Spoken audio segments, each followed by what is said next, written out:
بسم الاب والابن والروح القدس الان واحد امين.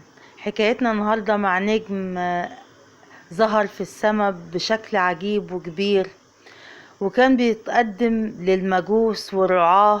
ولما ظهر لهم الملاك وبشرهم ان في ولادة ملك كل الانبياء اتكلمت عنه وهيكون في بيت لحم اليهودية، وأشرهم وقال لهم ان دي مفاجأة سارة للعالم كله، وهيفرحوا بيه جدا لانه جه لخلاص الشعب وللعالم كله.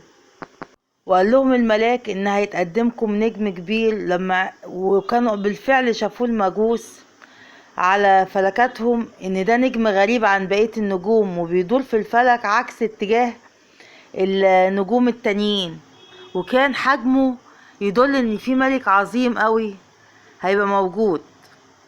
وفعلا قادهم النجم اللي آتي من المشرق وهم وراه ماشيين وراه عشان يتبعوا فين الملك الآتي اللي اتنبأ بيه الأنبياء من بداية العهد القديم.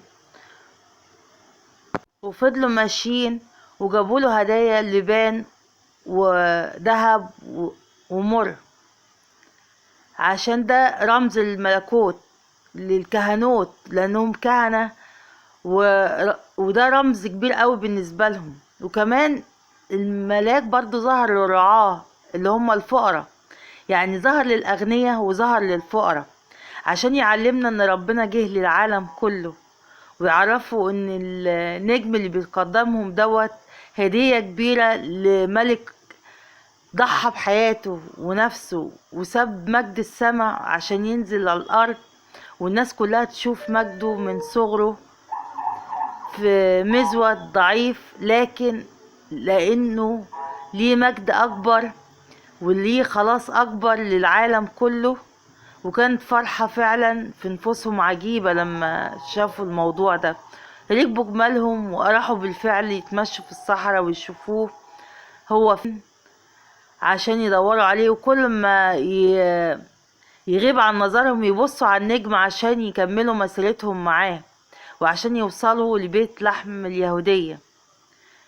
وفعلا فضلوا ماشيين وفجأة لقوا مزود بسيط فيه نور عجيب، وهو فيه أمنا العذراء مريم والقديس يوسف النجار والطفل يسوع، ودخلوا يقبلوا ايديه ويقدموا هداياهم. وكان دي فرحة الميلاد للمجوس ورعاه، وكل سنة وانتم طيبين امين.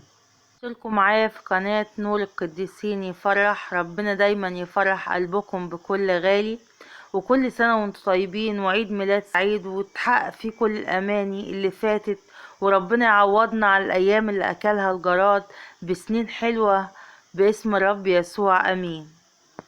والمجد لله في الأعالي وعلى الأرض السلام وفي الناس المسرة، وربنا دايما يفرح قلبنا بكل مسرة وكل تحقيق أمنية نفسنا فيها في العام الجديد، وأتمنى لكم دوام السعادة دايما يا رب.